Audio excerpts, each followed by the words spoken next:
Hi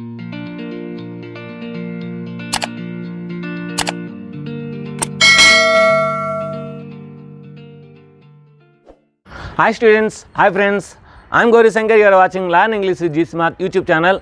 spoken ఇంగ్లీష్లోని advanced spoken ఇంగ్లీష్లోని భాగంగా ఈరోజు మనం డే 10కి వస్తాం. డే 10 ఏంటంటే ఇఫ్ క్లాజెస్. చెప్పాను కదా 2-3 సెంటెన్స్ అని మనం ఫామ్ చేస్తామని ఆల్రెడీ వస్తామంటే ఆల్రెడీ నిన్న క్లాస్లో మీరు కొంత నేర్చుకున్నారు, ఈరోజు కొంత నేర్చుకుంటారు, రేపు కొంత నేర్చుకుంటారు, మళ్ళీ ఎండింగ్లో కొంత నేర్చుకుంటారు. సో ఈరోజు ఇఫ్ క్లాజెస్ నేర్చుకుందాం. If clauses, if condition clauses మాట. ఇది అంటే ఇది జరిగితే అది జరుగుతుంది, ఇది నువ్వు చేస్తే అది చేస్తావు, ఇది చేయకపోతే అది చెయ్యు. సో అనే దాని మీద ఇది ఉంటుందండి. అయితే ఇక్కడ మనకి 3 కండిషన్స్ ఉంటాయి.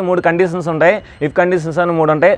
ఫస్ట్ ఇఫ్ కండిషన్ ఏంటంటే ప్రాబబుల్ కండిషన్, అంటే జరగవచ్చు. ప్రాబబుల్ అంటే ప్రాబబిలిటీ మనకు తెలుసు, సంభావ్యత. సో జరగవచ్చు. రెండోది ఏంటంటే ఇంప్రాబబుల్, అంటే జరగడానికి చాలా తక్కువ అవకాశం ఉంది, చాలా తక్కువ మాట. అంటే 99% జరగదు, 1% అయితే ఛాన్స్ ఉంది. ఇక ఇక్కడ పోతే థర్డ్ వన్ ఏంటంటే ఇంపాసిబుల్ కండిషన్. అసలు ఇది జరిగే సమస్య లేదు, అసలు ఇది అవ్వదు. కాకపోతే అలాంటి సెంటెన్స్ మనం మాట్లాడతామన్నమాట. సో నువ్వు నా దగ్గరికి వచ్చి ఉన్నట్లయితే నేను డబ్బులు ఇచ్చి ఉండేవాడిని, నువ్వు నన్ను అడిగి ఉన్నట్లయితే నేను మ్యాథ్స్ చెప్పే ఉండేవాడిని. సో ఇలాంటి సెంటెన్స్ ఇక్కడ వస్తుందన్నమాట. ఇక్కడేంటి, నువ్వు నా దగ్గరికి వస్తే నేను చెప్తాను, ఇక్కడేంటి మనకి నువ్వు నా దగ్గరికి వస్తే నేను చెప్పి ఉండేవాడిని, నువ్వు నా దగ్గరికి వచ్చి ఉంటే నేను చెప్పి ఉండేవాడిని. ఇక్కడ నువ్వు నా దగ్గరికి వచ్చి ఉన్నట్లయితే నేను చెప్పి ఉండేవాడిని అని వస్తుంది ఇక్కడ. సో ఇప్పుడు చూద్దాం ఒకసారి. చూడండి ఇక్కడ if plus subject plus V1 plus object. V1 వచ్చిందంటే అది మనకి సెకండ్ క్లాస్, అంటే మనం సెకండ్ క్లాస్ నేర్చుకున్నాం కదా, అదేమాట. అంటే simple present tense, do does వాడాం కదా, అదేమాట. ఇది సింపుల్ ప్రెజెంట్ టెన్స్ వచ్చినప్పుడు మనం ఇక్కడ సింపుల్ ఫ్యూచర్ అనేది వాడమాట. ఇది అడ్వాన్స్డ్ స్పోకెన్ ఇంగ్లీష్లోనే డే 1 అండి. అడ్వాన్స్డ్ స్పోకెన్ ఇంగ్లీష్లో డే 1 మనం నేర్చుకుంది. ఓకే, అంటే సింపుల్ ప్రెజెంట్ టెన్స్ వాడినప్పుడు ఇఫ్ కండిషన్లో ఖచ్చితంగా ఆ తర్వాత వచ్చే స్ట్రక్చర్ అనేది సింపుల్ ఫ్యూచర్లో ఉండాలి. Next simple past tense. If కండిషన్లో సింపుల్ పాస్ట్ టెన్స్ వచ్చినప్పుడు తర్వాత వచ్చే స్ట్రక్చర్ మనకు షుడ్ కానీ వుడ్ కానీ వచ్చి తర్వాత V1 రావాలి. ఇకపోతే simple past perfect tense. If కండిషన్లో పాస్ట్ పర్ఫెక్ట్ టెన్స్ వస్తే ఖచ్చితంగా వుడ్ హ్యావ్ వచ్చి తర్వాత V3 రావాలి. సో ఈ 3 స్ట్రక్చర్స్ గుర్తుపెట్టుకోండి. సో కొన్ని వెబ్స్ ఇక్కడ అక్కడ తీసుకోండి, ప్రాక్టీస్ చేయండి. ఈజీగా నేను ఎలా అయితే చెప్తానో అలా ప్రాక్టీస్ చేయండి. ఈజీగా కొన్ని నెంబర్ ఆఫ్ ది సెంటెన్స్ మీరు ప్రాక్టీస్ చేస్తారు. అదేవిధంగా ప్రాక్టీస్ టెస్ట్ ఉంటుంది. అదేవిధంగా అడ్వాన్స్డ్ స్పోకెన్ ఇంగ్లీష్ అయిన తర్వాత గ్రామర్ ఉంటుంది. గ్రామర్ వచ్చే ముందు మనకు 9 రోజులు గ్యాప్ ఉంటుంది. ఈ 9 రోజుల్లో నేను ఆన్లైన్ ప్రాక్టీస్ టెస్ట్ అనేది పెడుతుంటాను. ఆల్రెడీ మనం మొన్నటి వరకు రాసాము. అదేవిధంగా మీకు అడ్వాన్స్డ్ స్పోకెన్ ఇంగ్లీష్ సంబంధించి online practice advanced spoken English అనే వీడియో 1 అని అలా రోజు ఒక 9 వీడియోస్ ఉంటాయి. అందులో కూడా మీరు బాగా ప్రాక్టీస్ చేయండి. ఈరోజు టెస్ట్లో కూడా మీరు బాగా ప్రాక్టీస్ చేయండి. సో ఇప్పుడు వింటున్నప్పుడు కూడా బాగా వినండి, బాగా ప్రాక్టీస్ అయినట్లు అన్నమాట. సో ఇంకా ఆలస్యం చేయకుండా మనం క్లాస్కి వెళ్ళిపోదాం. ఫర్ ఎగ్జాంపుల్ డూ పెడతాను, అక్కడ కూడా డూ పెడతాను. అంటే నేను డూ ఉన్నట్టు ఊహించుకొని రాశానండి తెలుగు సెంటెన్స్లు. ఈ తెలుగు సెంటెన్స్లు ఏంటంటే నేనే చేస్తున్నాను అన్నమాట. సో ఇక్కడ డూ ఉన్నట్లయితే సో మనం ఏ విధంగా తెలుగులో మాట్లాడవచ్చు అనే ఒక స్ట్రక్చర్ మన మైండ్లో వెళ్ళిపోయింది. ఆటోమేటిక్గా మిగతా స్ట్రక్చర్స్ అని మన మైండ్లో వస్తాయన్నమాట. చూడండి, ఇఫ్ ఐ డూ దిస్, ఇది చేసినట్లయితే ఐ విల్ డూ దట్, అది నేను చేస్తాను. చూసారా, అంటే ఒక డూ తీసుకున్నాను, నాకు నేనే ఒక సెంటెన్స్ తీసుకున్నాను. సో వస్తుంది if I do this I will do that, నేను ఇది చేసినట్లయితే అది చేస్తాను, ఎందుకంటే రెండు ఒకటే. సో ఇంచుమించు చిన్న తేడాలు ఉండొచ్చు కానీ సో ఈ పని ఆ పని రెండు ఒకటే మాట. If I do this work I will do that work, నేను ఈ పని చేసినట్లయితే ఆ పని చేస్తాను, నెక్స్ట్. అలాగే మనం ఎన్ని సెంటెన్స్ అని మార్చొచ్చండి. ఇప్పుడు ఈ స్ట్రక్చర్ని అర్థం చేసుకోవడం కోసం so if subject V2 object అంటే simple past tense, subject should or would, V1 plus object. ఇక్కడ మీకు ముఖ్యమైన గమనించాలి ఏంటంటే ఐ తర్వాత ఖచ్చితంగా ఐకి వైకి సెల్ వస్తుందండి. సో మిగతా అన్నిటికీ విల్ వస్తుంది, అది మటు గుర్తుపెట్టుకోండి. ఇక్కడ ఐకి వైకి సెల్ వస్తుంది, మిగతా అన్నిటికీ విల్ వస్తుందన్నమాట. మీరు కాన్ఫిడెంట్గా ఖచ్చితంగా అక్కడ చేస్తాను అన్నప్పుడు మనకు విల్ వాడేయండి, ఏం ప్రాబ్లం లేదు. విల్ వాడినా సరే ఏం ప్రాబ్లం లేదు. సో ఇప్పుడు రెండో సెంటెన్స్ చూద్దాం. If I did this I would do that, నేను కంపల్సరీగా చేస్తాను, ఖచ్చితంగా చేస్తాను అన్నప్పుడు వుడ్. లేదంటే I should do that, would అన్నా షుడ్ అన్నా ఒకటే అన్నాడు. వుడ్ అన్నా చేయాలి, షుడ్ అన్నా కూడా చేయాలి, ఏం ప్రాబ్లం లేదు. If I do this I would do that, చూడండి ఇక్కడ డిడ్ వాడాను, అక్కడ నుంచి డూ వాడాను. If I did this I would do that, ఎందుకంటే వుడ్ తర్వాత V1 రావాలని, అందుకని డూ పెట్టాను. ఇక్కడ నుంచి did, did done. If I did this I would do that. నేను ఇది చేసి ఉంటే అది చేసి ఉండేవాడిని, అది చేసేవాడిని. నేను ఇది చేసి ఉంటే అది చేసేవాడిని. చూసారా, ఇఫ్ ఐ డిడ్ దిస్, నేను ఇది చేసి ఉంటే ఐ వుడ్ డూ దట్, నేను అది చేసి ఉండేవాడిని, అది చేసేవాడిని, అది చేసేవాడిని, అది చేసేవాడిని. సో ఇలా ఒక సెంటెన్స్ అనేది మనం మైండ్లో ఉంచేసుకోవాలండి. ఫస్ట్ మనం మైండ్లో ఉంచేసుకుంటే ఆటోమేటిక్గా దాని మీద ఎన్ని సెంటెన్స్ అయినా మనం ఫామ్ చేసాం. ఇఫ్ ఐ డిడ్ దిస్, నేను ఇది చేసి ఉంటే ఐ వుడ్ డూ దట్, నేను అది చేసేవాడిని, అది చేసేవాడిని. నెక్స్ట్ ఇప్పుడు ఇక్కడికి వద్దాం. సబ్జెక్టు హ్యాడ్ V3 ఆబ్జెక్ట్ అంటే పాస్ట్ పర్ఫెక్ట్ టెన్స్. ఇక్కడ మనకి ఇఫ్ క్లాజ్లో వచ్చినప్పుడు మనకి సబ్జెక్టు ఇక్కడ వుడ్ హ్యావ్ V3 రావాలండి. వుడ్ హ్యావ్ V3 అంటే దీని అర్థం ఏంటంటే, నేను ఒక డూ తీసుకుంటున్నాను. If I had done this, నేను ఇది చేసి ఉండి ఉంటే అంటే ఈ పని నేను చేసి ఉన్నా. If I had done this work I would have done that work. నేను ఈ పని చేసి ఉంటే ఆ పని చేసి ఉండేవాడిని. ఆ పని చేసి ఉండేవాడిని. సో అదన్నమాట. ఈ 3 స్ట్రక్చర్స్ మనకు బాగా రావాలని నేను డూ తీసుకున్నాను. అదేవిధంగా మీకు నచ్చిన వెర్బ్ తీసుకుని మీరు ఈ 3 స్ట్రక్చర్స్ని గుర్తుపెట్టుకోండి. సో చూడండి, ఫస్ట్ సెంటెన్స్ ఏంటంటే ప్రాబబుల్ కండిషన్, అంటే జరగడానికి ఎక్కువ అవకాశం ఉంటుందన్నమాట. If I do this I will do that, నేను ఇది చేసినట్లయితే అది చేస్తాను, ఇప్పుడు ఇక్కడ వచ్చేసరికి if I did this I would do that, నేను ఇది చేసినట్లయితే అది చేస్తాను. చూడండి ఇక్కడ నేను ఇది చేసి ఉంటే అది చేసేవాడిని. ఇఫ్ ఐ డిడ్ దిస్, నేను ఇది చేసి ఉంటే ఐ వుడ్ డూ దట్, అది చేసేవాడిని. ఇది చేయలేదు కనుక అది చేయలేను. నెక్స్ట్ ఇక్కడ చూడండి, if I had done this I would have done that, నేను ఇది చేసి ఉంటే అది చేసి ఉండేవాడిని. అది చేసి ఉండేవాడిని. సో ఇక్కడ మనకమాట ఇక్కడ ఉండేవాడిని వస్తుంది, ఇక్కడ ఉంటే వాణ్ణి అని వస్తుంది. అది మటుకు గుర్తుపెట్టుకుని మైండ్లో. ఇక ఆలస్యం చేయకుండా సెంటెన్స్ స్ట్రక్చర్స్కి వెళ్ళిపోదాం ఈరోజు. చూడండి, ఫస్ట్ నుంచి ఇఫ్ క్లాజ్లో ఉన్నది వెంచి మనకి ఆ తర్వాత వచ్చేమాట. ఫస్ట్ దీని మీద ప్రాక్టీస్ చేద్దాం మనం. If you come to my room I will clarify your doubts. నువ్వు నా రూమ్కి వచ్చినట్లయితే నేను నీ యొక్క డౌట్స్ని క్లారిఫై చేస్తాను. నువ్వు నా రూమ్కి వస్తే నేను నీ డౌట్స్ క్లారిఫై చేస్తాను. If you come to my room I will clarify your doubts. నువ్వు మా రూమ్కి వస్తే నేను నీ డౌట్స్ క్లారిఫై చేస్తాను. If you don't come to my room I won't clarify your doubts. నువ్వు మా రూమ్కి రాకపోతే నేను నీ డౌట్స్ క్లారిఫై చేయను. నువ్వు మా రూమ్కి రాకపోతే నేను డౌట్స్ క్లారిఫై చేయను. If you come to my house I will give you money. నువ్వు మా రూమ్కి వస్తే, మా ఇంటికి వస్తే నేను డబ్బులు ఇస్తాను. నువ్వు మా ఇంటికి వస్తే డబ్బులు ఇస్తాను. నువ్వు డబ్బులు కావాలన్నావు కదా, కానీ మా ఇంటికి రా. If you come to my house I will give you money. ఇక చూడండి, సబ్జెక్ట్ థర్డ్ పర్సన్ సింగులర్ అయితే కంపల్సరీగా ఎస్ పెట్టాలి వెబ్స్కి, అది మటుకు మర్చిపోవద్దు. If he comes to my house, అతను మా ఇంటికి వస్తే I will give money to him. అతను మా ఇంటికి వస్తే నేను డబ్బులు అతనికి ఇస్తాను. If he comes to my house I will give money to him. నేను అతనికి డబ్బులు ఇస్తాను. అలాగమాట సబ్జెక్ట్ థర్డ్ పర్సన్ సింగులర్ అయితే ఇక్కడ మనకు కంపల్సరీగా ఎస్ పెట్టాలి, అది మటుకు గుర్తుపెట్టుకోండి. నేను అవే ఇస్తాను ప్రాక్టీస్లో. సో ఎక్కడైతే ఈఎస్ మనకి సబ్జెక్ట్ వెర్బ్కి పెడతామో ఖచ్చితంగా మీరు అవి బాగా చూసుకోవాలి. నెక్స్ట్,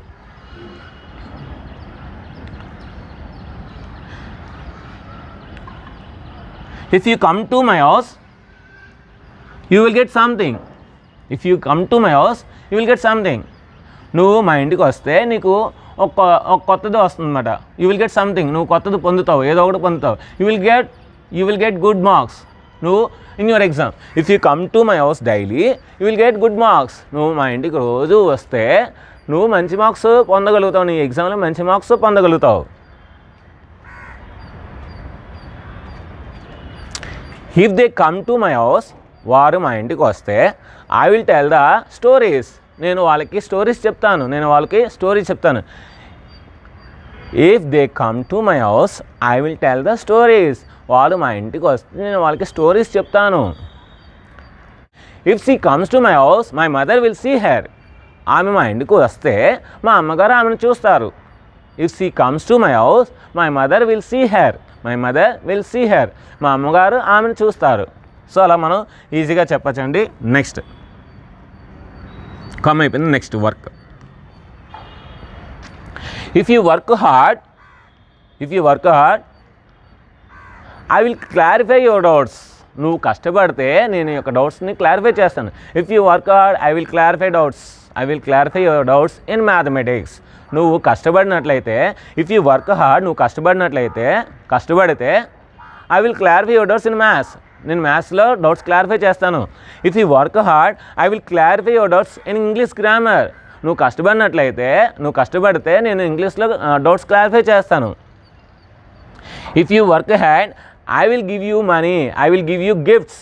నువ్వు కష్టపడితే నేను గిఫ్ట్స్ ఇస్తాను. If he works hard I will give him 1000 rupees. అతను కష్టపడితే నేను అతనికి 1000 రూపాయలు ఇస్తాను. If you work hard you will get good marks in exam. నువ్వు కష్టపడినట్లయితే నీకు ఎగ్జామ్లో మంచి మార్క్స్ పొందుతావు.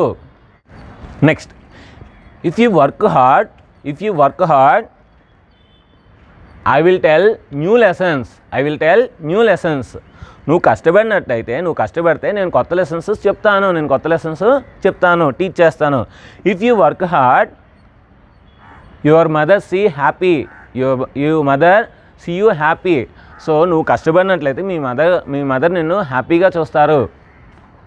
If you work hard you will get good marks. ఇవన్నీ చెప్పుకున్నాం కదా. Next go.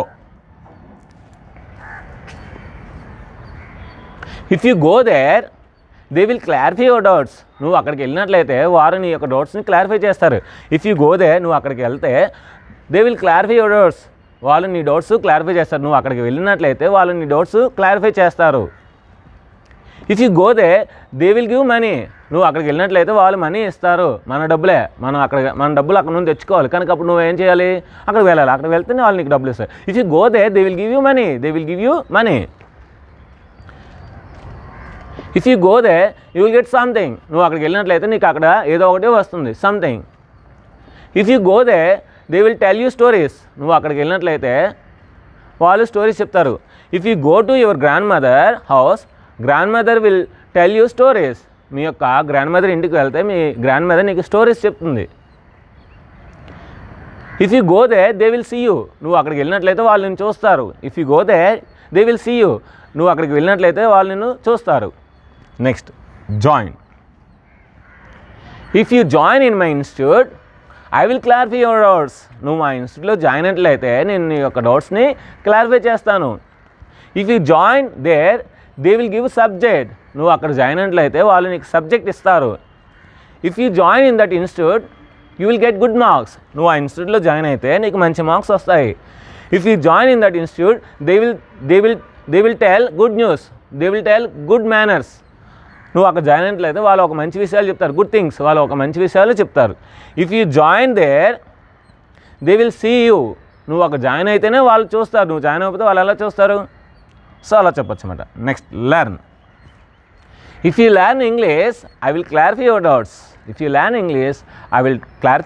నువ్వు ఇంగ్లీష్ నేర్చుకున్నట్లయితే నేను ఇంగ్లీష్లో డౌట్స్ అనేది క్లారిఫై చేస్తాను. If you learn English I will give you good knowledge. నువ్వు ఇంగ్లీష్ నేర్చుకున్నట్లయితే నేను ఇంగ్లీష్లో మంచి నాలెడ్జ్ ఇస్తాను. If you learn English you will get good knowledge in English. నువ్వు ఇంగ్లీష్ బాగా నేర్చుకున్నట్లయితే నీకు ఇంగ్లీష్లో మంచి నాలెడ్జ్ అనేది పొందుతావు. If you learn English you will tell anything in English. నువ్వు ఇంగ్లీష్ నేర్చుకున్నట్లయితే నువ్వు ఇంగ్లీష్లో ఏదైనా సరే చెప్తావు. If you learn English you will tell anything in English. నువ్వు ఇంగ్లీష్ నేర్చుకున్నట్లయితే నువ్వు ఇంగ్లీష్లో ఏదైనా చెప్తావు. If you learn English all will see you. నువ్వు ఇంగ్లీష్ నేర్చుకున్నట్లయితే అందరూ నిన్ను చూస్తారు. If you learn English all will see you. అందరూ నిన్ను చూస్తారు. సో ఈ విధంగా మనం ఇఫ్ కండిషన్స్ అనేది ఫస్ట్ది కంప్లీట్ అయిందండి. ఇప్పుడు సెకండ్ చూద్దాం. కొంచెం టైం తీసుకుంటుంది, ప్రాబ్లం లేదు, చూడండి. ఎందుకంటే చాలా చాలా ఇంపార్టెంట్. ఎందుకంటే డైలీ మనం వాడాలి, కంపల్సరీ వాడాలి. సో ఎక్కడో దగ్గర ఖచ్చితంగా వాడాలి, రోజు వాడాలి. సో వాడితే ఆటోమేటిక్గా మన డైలీ లైఫ్లో మనం వాడామనుకోండి, ఆటోమేటిక్గా ఈ స్ట్రక్చర్స్ మన మైండ్లో ఉండిపోతాయి.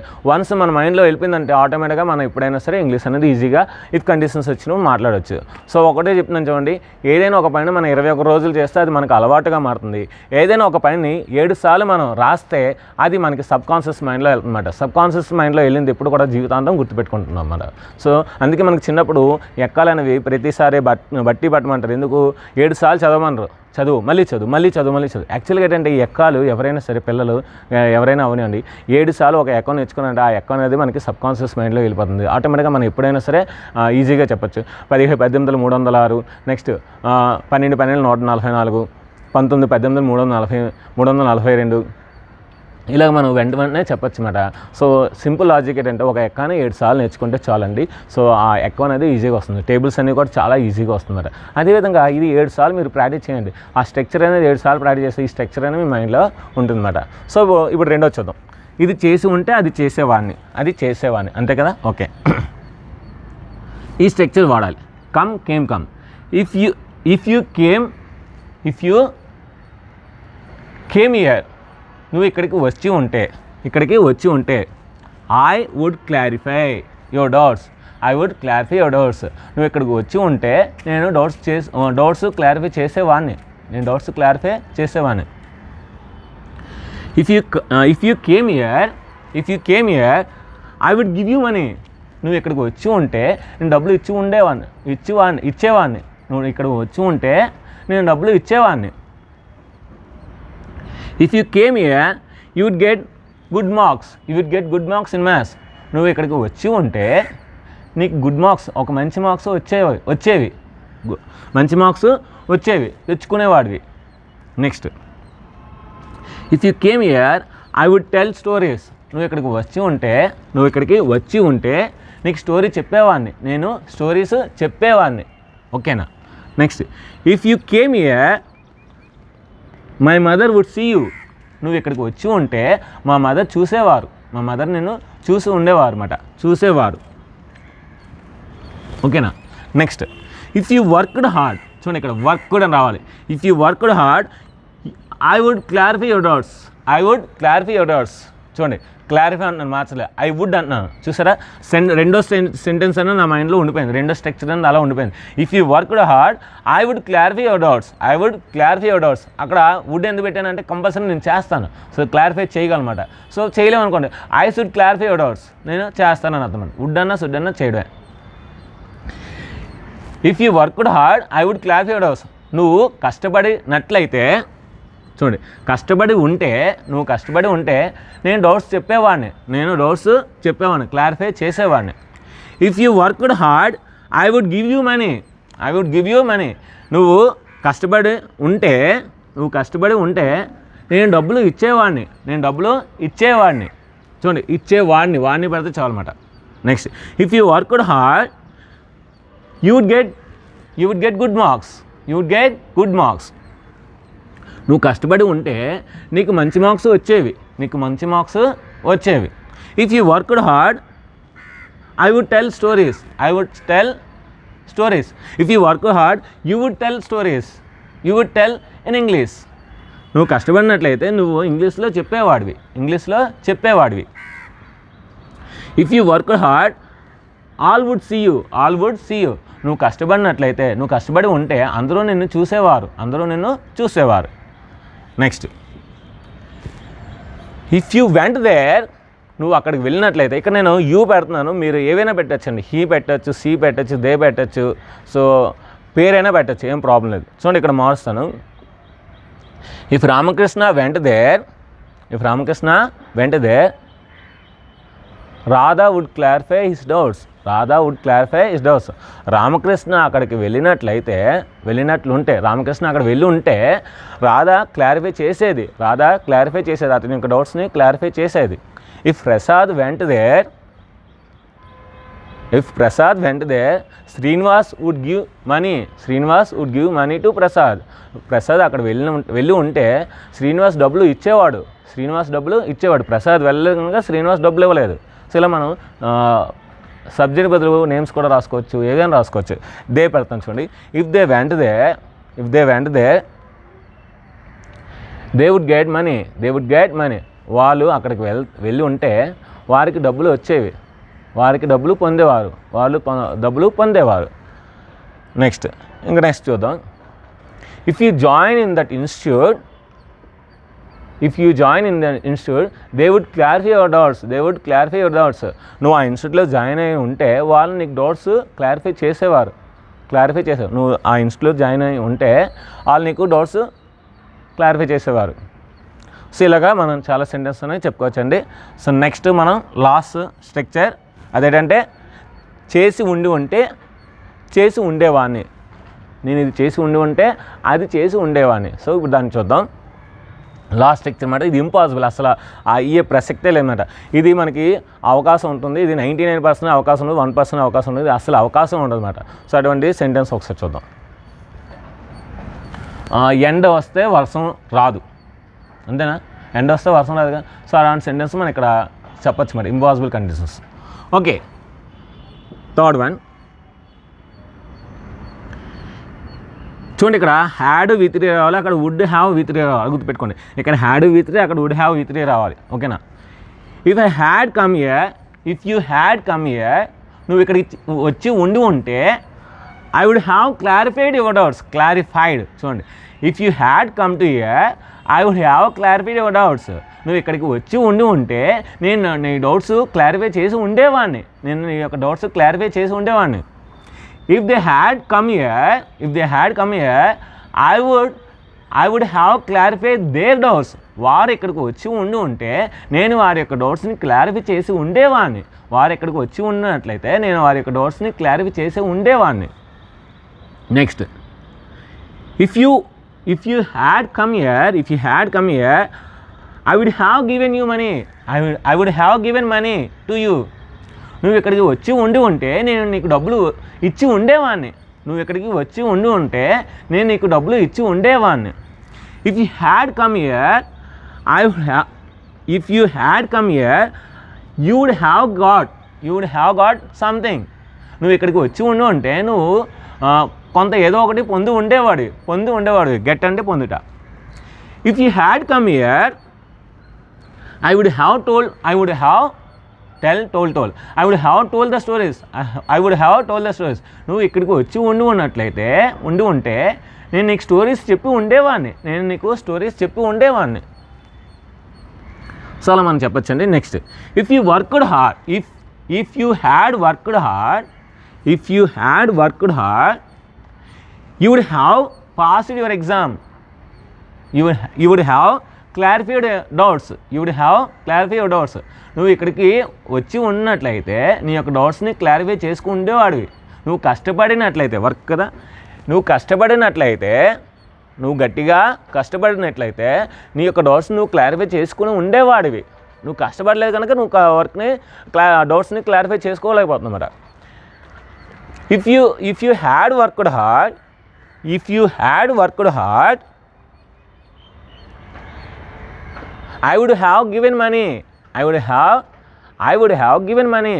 నువ్వు కష్టపడినట్లయితే నీకు డబ్బులు నేను ఇచ్చి ఉండేవాడిని. నువ్వు కష్టపడి ఉంటే నేను డబ్బులు నీకు ఇచ్చి ఉండేవాడిని. ఉన్నట్లయితే నేను నీకు డబ్బులు ఇచ్చి ఉండేవాడిని. Next, if you had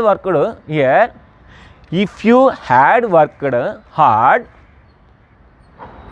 you would have got something. నువ్వు కష్టపడి ఉన్నట్లయితే నీకు కొంత అమౌంట్ అనేది వచ్చేది. సో కొంత ఏదైనా ఒకటి వచ్చేది అన్నమాట. Next, if you had join in this institute they would have clarify your doubts. నువ్వు ఇన్స్టిట్యూట్లో జాయిన్ అయి ఉండినట్లయితే వారు నీకు డౌట్స్ చెప్పి ఉండేవారు. రెండు కూడా పాస్ట్ టెన్స్ అన్నమాట. సో గతంలో జరిగినమాట రెండు కూడా. Next, if you had learn English you would have told stories in English. నువ్వు ఇంగ్లీష్ నేర్చుకుని ఉన్నట్లయితే నువ్వు ఇంగ్లీష్లో స్టోరీస్ చెప్పి ఉండేవాడివి. చూడండి, ఏ సెంటెన్స్ అని మనం తీసుకోవచ్చు. ఇప్పుడు దీన్ని కూడా చెప్పచ్చు.